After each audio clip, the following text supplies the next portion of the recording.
Breaking news చూస్తున్నాం. మాజీ మంత్రి అంబటి రాంబాబుకి బెయిల్ వచ్చింది. రేపు రాజమండ్రి జైలు నుంచి ఆయన విడుదలయ్యే అవకాశం ఉన్నట్టుగా కూడా తెలుస్తోంది. అంబటికి బెయిల్ మంజూరు చేసింది గుంటూరు కోర్టు. ప్రస్తుతం ఆ బ్రేకింగ్ న్యూస్ చూస్తున్నాం. రేపు రాజమండ్రి జైలు నుంచి అంబటి రాంబాబు విడుదలయ్యే అవకాశం ఉంది. గతేడాది నవంబర్ 12న నమోదైన కేసులో ఈ బెయిల్ మంజూరైనట్టుగా తెలుస్తోంది. పూర్తి డీటెయిల్స్ అందిస్తారు మా కరెస్పాండెంట్ అశోక్. అశోక్, చెప్పండి, బెయిల్ కి సంబంధించి డీటెయిల్స్ ఏంటి, ఇంకా టెక్నికాలిటీస్, బెయిల్ ఆర్డర్ అందడం ఇవన్నీ ఉంటాయి కదా, రేపే విడుదలయ్యే అవకాశం ఉందా? పూర్తి డీటెయిల్స్ ఏంటి?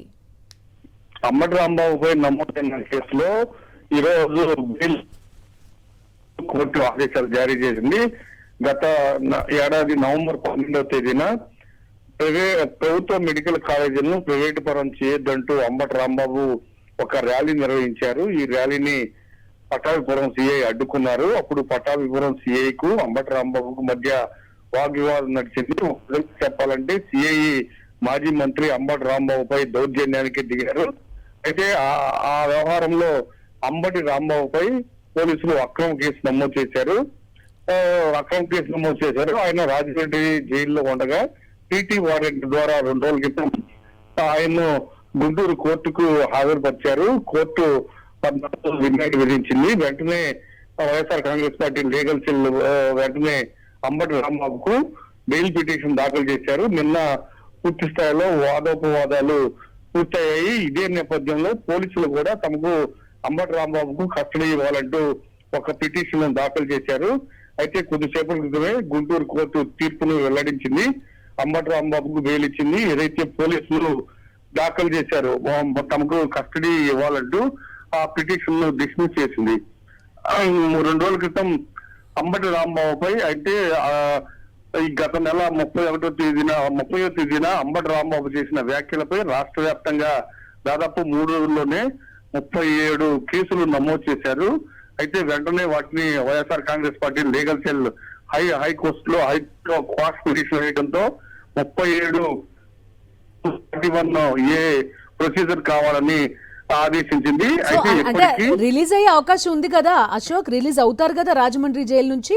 అంటే మనం ఎలా లెక్క పెట్టుకోవాల్సి వస్తుందంటే 37 కేసులు, దేనిలో బెయిల్ వచ్చిందో, దేనిలో రిమాండ్ ఇచ్చారో, దేనిలో కేసులు క్వాష్, ఇవన్నీ కూడా లెక్క చూసుకోవాల్సి వస్తుంది ఒక వ్యక్తి అరెస్ట్ అయినప్పుడు.